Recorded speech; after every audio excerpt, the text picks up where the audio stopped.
Dean dan Tias berada di tepi danau. Dean pun memohon kepada Tias agar jangan marah kepada Dean karena ingin menceraikan Tias. Namun, di sini ternyata Tias tidak marah. Tias pun mengatakan jika keputusannya untuk mengakhiri pernikahannya dengan Tias adalah keputusan yang sangat tepat bagi Tias. Namun, Tias di sini memohon kepada Dean agar Dean jangan langsung pergi dan cuek kepada Tias begitu saja. Tias pun meminta kepada Dean untuk memberikan waktunya 1 harian ini kepada Tias sehingga Tias dapat dengan perlahan untuk melupakan Dean. Tentunya Dean pun sangat setuju.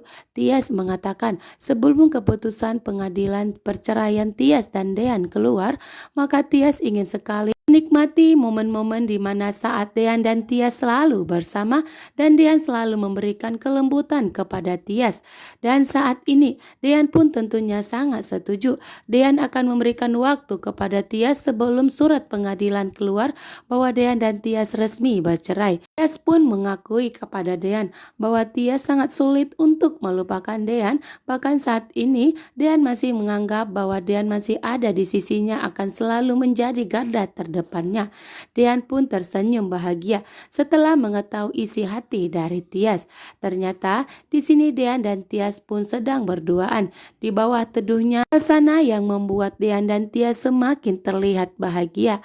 Namun sebentar lagi Dean dan Tias harus resmi bercerai, dan saat ini pun Dean mengungkapkan isi hatinya kepada Tias, mengatakan bahwa saya sangat mencintaimu, sampai kapanpun cinta saya tidak akan pernah habis hanya untuk Tias. Tias pun tersenyum bahagia. Di saat Dean mengatakan cinta kepada Tias, Dean pun mengatakan kepada Tias seandainya pernikahan Dean dan Tias dapat diperbaiki, maka Dean akan melakukannya. Dean tidak ingin bercerai dari Tias. Dean dan Tias pun berjanji di sini untuk memperbaiki dari awal mengenai pernikahan Dean dengan Tias, dan semoga pernikahan tersebut akan baik-baik saja dan tidak jadi bercerai. Dean pun berteriak sekuat mungkin mengatakan cinta kepada Tias sehingga membuat Tias pun mengetahui sedalam apa cintanya Dean kepada Tias, sehingga membuat Tias pun sangat terkejut dengan ungkapan cinta dari Dean. Ternyata Hani pun sangat panik saat ini. Hani membawa Ibu Yuni ke rumah sakit. Hani tidak mau bahwa Hani disalahkan oleh Dean dan Tias, sehingga Hani pun berharap bahwa Ibu Yuni baik-baik saja. Kondisi Ibu Yuni yang sampai saat ini belum sadarkan diri membuat Hani pun semakin gemetaran dan ketakutan bahwa Hani tidak mau disalahkan semua orang.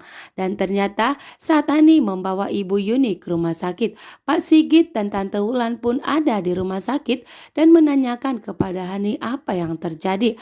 Hani pun semakin deg-degan saat ini dan semakin panik. Ternyata Pak Sigit dan Tante Wulan berada di rumah sakit yang sama. Sedangkan Pak Sigit mendesak Hani untuk jujur apa yang terjadi kepada Ibu Yuni. Namun Hani pun tak kunjung memberitahukan kepada Pak Sigit bahwa Hani sangat ketakutan jika Pak Sigit semakin menyalahkan Hani.